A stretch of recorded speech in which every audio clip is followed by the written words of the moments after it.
الحمد للہ وحدہ والصلاة والسلام علی من لا نبی بعدہ وعلی آلہ وصحبہ اجمعین۔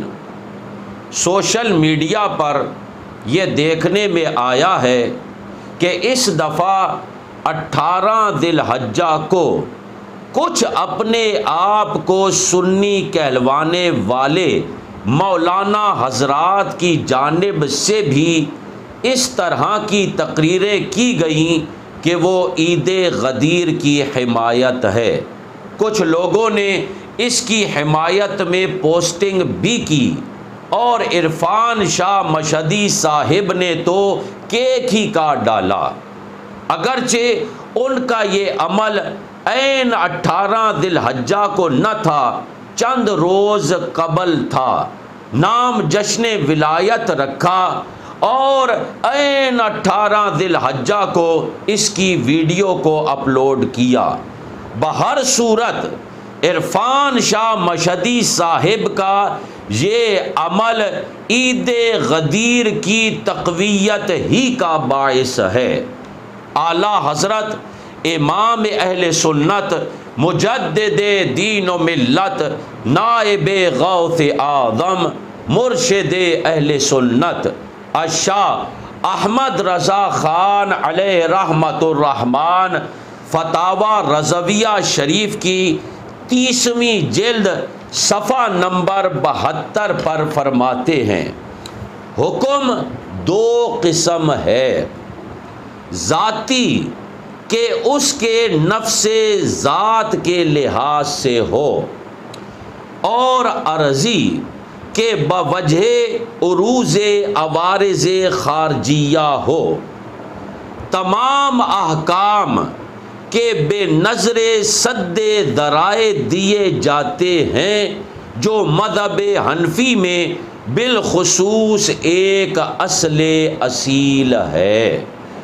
یعنی اعلیٰ حضرت امام اہل سنت رضی اللہ تعالی عنہ فرماتے ہیں کہ کسی چیز پر حکم دو طرح سے ہوتا ہے، ایک تو اس چیز کی نفس ذات کی وجہ سے حکم ہوتا ہے، اور دوسرا اس چیز کی نفس ذات کی وجہ سے حکم نہیں ہوتا بلکہ دیگر عوارض کی وجہ سے ہوتا ہے۔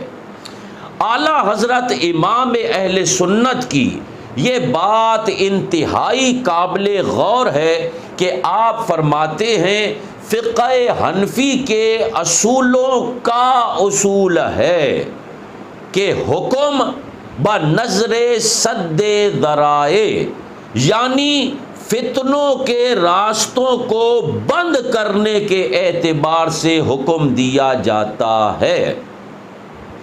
عید غدیر پر ان دونوں طرح سے ناجائز کا حکم ہوتا ہے۔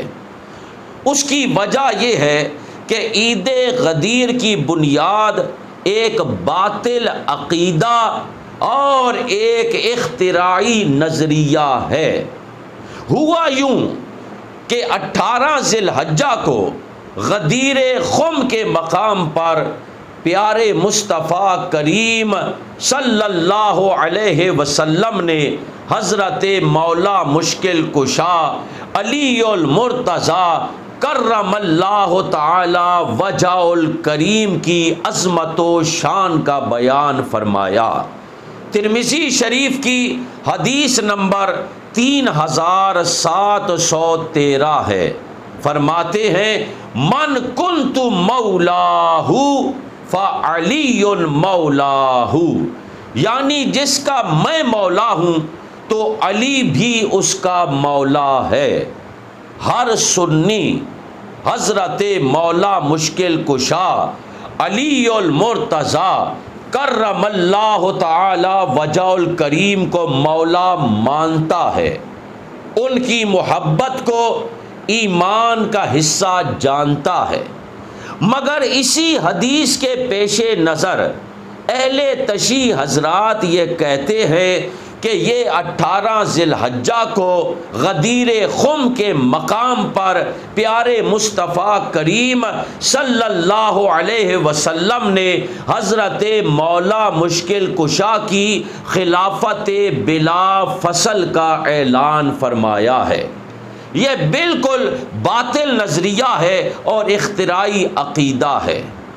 مولا کے معنی کیا ہوتے ہیں اس کی تحقیق پر پھر کسی اور ویڈیو میں بات کروں گا۔ یہاں میں صرف اتنا کہتا ہوں کہ اگر والی کائنات، محبوب کبریا، تاجدار انبیاء، پیارے مصطفیٰ کریم صلی اللہ علیہ وسلم نے ایسی ہستی کے لیے خلافت بلا فصل کا اعلان فرما دیا ہو جو کہ شیر خدا ہیں، تو پھر یہ تصور بھی کیسے کیا جا سکتا ہے کہ کوئی اور شخصیت خلافت پر متمکن ہوگی؟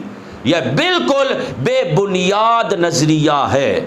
اب اگر کوئی شخص اس بے بنیاد نظریے کے تحت عید کرتا ہے، خوشی کرتا ہے، جشن مناتا ہے، عید غدیر مناتا ہے، تو اس کا یہ عمل نفس ذات کی وجہ سے ناجائز ہوگا۔ اس عمل پر حکم بنفس ذات ہوگا کیونکہ یہ گمراہی ہے۔ اور اگر کوئی شخص کہتا ہے کہ میں اس عقیدے کی بنیاد پر جشن نہیں منا رہا، میں جشن ولایت منا رہا ہوں، یا وہ کوئی اور نیت پیش کرتا ہے، تو اس وقت ناجائز کا حکم بنظر سد ذرائع یعنی فتنوں کا دروازہ بند کرنے کے اعتبار سے دیگر عوارض کے تحت ہوگا، پھر بھی ناجائز کہلائے گا۔ اور وہ دیگر عوارض یہ ہیں کہ اس کے اس عمل سے رافضیت کو ہوا ملے گی، عوام الناس کے گمراہی میں پڑ جانے کا اندیشہ ہوگا، اور یہ تشبہ بالغیر ہوگا۔ اور تشبہ بالغیر سے بھی پیارے مصطفیٰ کریم صلی اللہ علیہ وسلم نے منع فرمایا ہے۔ ابو داؤد شریف کی حدیث نمبر 4031 ہے۔ پیارے مصطفیٰ کریم صلی اللہ علیہ وسلم فرماتے ہیں من تشبہ بقوم فہو منہم، یعنی جو کسی قوم سے مشابہت کرے تو وہ انہی میں سے ہے۔ حاصل کلام یہ ہے کہ دونوں طرح سے عید غدیر منانا یا اس کی یوں جشن منانا یہ جائز نہیں ہوگا، ناجائز ہوگا۔ ایک صورت میں حکم نفس ذات کی وجہ سے ہوگا اور دوسری صورت میں حکم دیگر عوارض کی وجہ سے ہوگا۔ دونوں صورتوں میں یہ عمل جائز نہیں کہلائے گا۔ اللہ تعالی ہمیں سمجھ کی توفیق عطا فرمائے، فتنوں سے ہم کو نجات عطا فرمائے اور ہمارے ایمان کی حفاظت فرمائے۔ وما علینا الا البلاغ۔